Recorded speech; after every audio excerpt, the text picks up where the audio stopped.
Mis juhtus? Linnad on praegu kõige haavatavamad. Siin läheb asi kiiresti hapuks. Valmis tuleb olla halvimaks. See on niigi pikalt kestnud. Homseks on kõik korras. Kõik Eestid läbi või kõrgepinge liinid pidid maha sula. Kes laseb need liinid maha?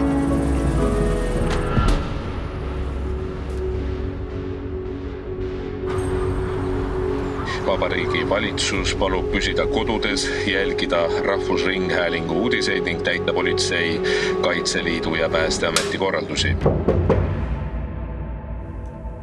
Me peame Tallinnast lahkuma.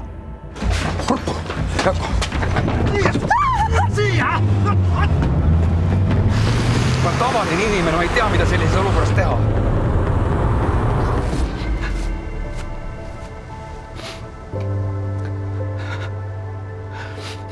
Praegu vastutan mina teie eest.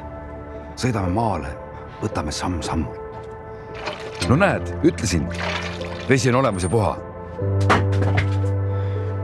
Kus sa toid siis on? Mäletasin valesti. Sa ütlesid, et siin on turvaline. Teate, aeg on suureks saada. Kas tapavad nemad meid saagi pärast ära?